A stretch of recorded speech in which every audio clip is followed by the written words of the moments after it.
And they call it gold. And Ty Dolla Sign, one woman playing here on Reprezent. It's your favorite greenhead glory. Hello, hi, if you've just tuned in. And the vibe tonight on tonight's show is a little bit different, but it's still going to be high octave. It's still going to give you that energy that you need on a Thursday evening. I've got a guest in the seat. She's ready. She's matching with the lights, actually. Her whole outfit is purple. Her name is Muneera. Muneera, what are you telling me? Hey, Glory. Thank you so much for having me here. I'm good, thank you. You good, yeah? Yeah, man, I'm good. Do you know what? I rate you already. Why? But the rating meter has increased. Okay. Do you know why? Because you cycled here.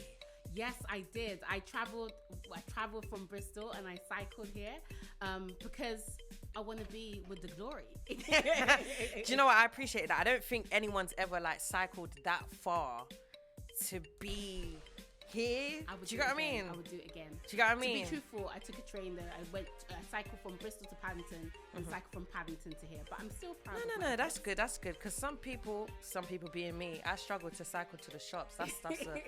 That's a marathon for me. So I appreciate you coming through, and you're not new or a beginner in the art of cycling.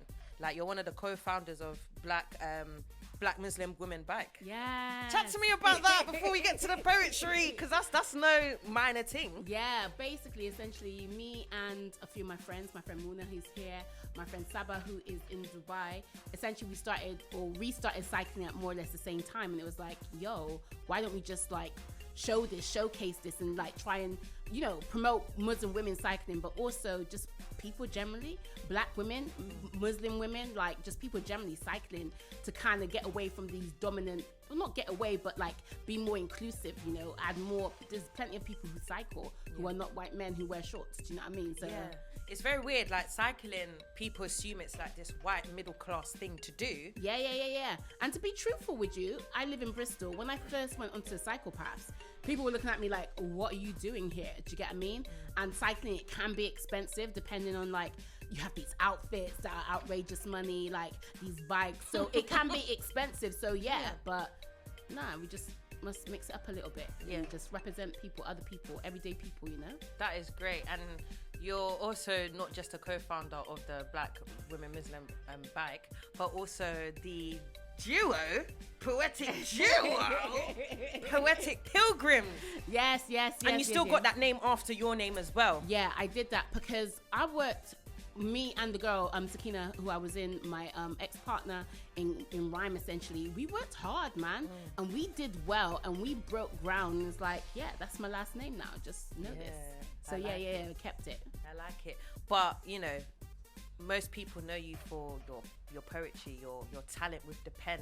Yes. And kind of transferring your thoughts onto paper or people reading it online. And what I've noticed with your poems, literally 100% of them, there's something you can take away from it each time that you read it. So every time you read it again, you're like, oh, wait a minute. I didn't clock that, actually. Thank you. Because there's some poems I'm like, yeah, I know what you're saying. I get it. But with yours, it's kind of, it's like an onion, but let me land.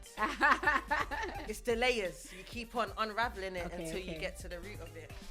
With your first poem ever that you've ever written, whether it was good, meaty, bad, don't worry, I'm not gonna bait you out. No, I'm not gonna do that. Where were you? Where was I? I was probably in my bedroom. You know what? I was in my bedroom. Right. No, go ahead. What were you gonna say? No, I'm listening. No, I was just gonna say I was in my bedroom, and essentially what had happened in Bristol is that there was an attack on this by fairground workers on this guy called Marlon. Essentially, black guy. He was walking. They didn't like the fact that he had a white girlfriend. And then all of these fairground workers came out with baseball bats, this, that, and the other, and just caused havoc on young black people there. In school, we just wasn't allowed to talk about it. It was no, you can't speak about it. I don't know what they thought would happen. But that frustration just led to me writing poetry, people getting into it, led to a whole host of things. But I think it speaks to the fact that people need to express whatever they're going through, and they will find ways to express. They will find ways to crack holes in whatever system and say what they need to say, whether it's physically, whether it's through speech, through writing, whatever it may be, That is sick, because I feel like there's this Stereotype, yeah. Especially in the UK because the poetry scene is quite small, but it is getting bigger each day. They have this like stereotype where spoken word and poetry, and you have to sound like a certain way, and like you're exaggerating, and there's always like low lights in like a jazz bar. With poetry, I feel like you can be whatever poet that you want to be. Absolutely. I feel like, sometimes I think, don't get me wrong, I think there's skill, I think there's art, I think there's cultivation to poetry, but I think sometimes we make it too much, like, you have to talk like this in order to be a poet. And it's like, nah, what is the function of it? The function is to express yourself. What is the function? Is to communicate something. And it's like, if we're saying only a few people can use this tool to communicate, then essentially, like, what use is it? Do you know what I mean? Exactly. So I believe anyone could be a poet. Obviously, you have to cultivate it like with any skill, but it's open to anyone. However you sound, in fact, when people don't sound like this and they don't stop when they're... I like poetry better, you know? It's true to them. Exactly. Similar to music as well, because you can always tell when someone's forcing it. Yeah. You can tell in poetry. Absolutely. So we've spoken about you co-founding a lot of things and kind of one of the moments in your life that was a catalyst to your poetry career.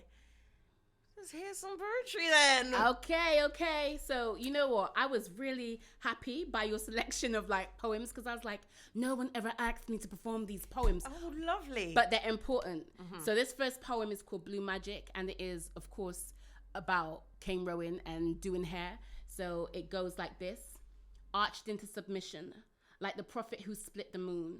Holy books missed her as she parts midway.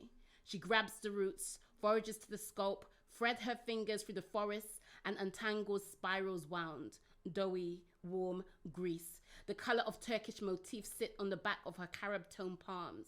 She is like a scaffold. Her legs house the body sat between them. The final element to her blue magic. Box braids, flat twists, 2 strands. The story of how comb became instrument to construct crown. Wow. Thank you.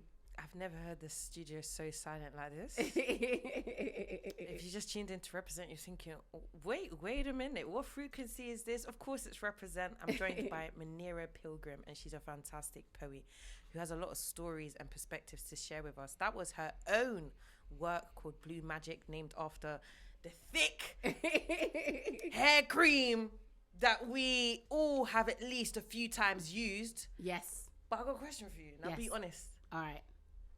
Do you still use Blue Magic? No, sir. Okay. Me not use Blue Magic. No, not at all. That's really harsh on the hair, isn't it? It feels like punishment now. Do you know what I mean? It's basically Vaseline with a bit of perfume. Exactly. Keeping it $1.50. And to be truthful, I have memories of my mum just cuffing me with the comb, so it's kind of a little bit traumatic. Yeah. I think getting your hair done growing up as a black woman is definitely character building. Yes. Because you then realise, actually, I don't like this. Yeah. I think I need to try something that works with me. Yeah, exactly. And these products, you start turning the bottle round. Yeah. And reading it and researching it for yourself. Yeah. Now, Muneera still has a few poems to read for us, her own, taken from her book. And we're going to talk about that right after the break.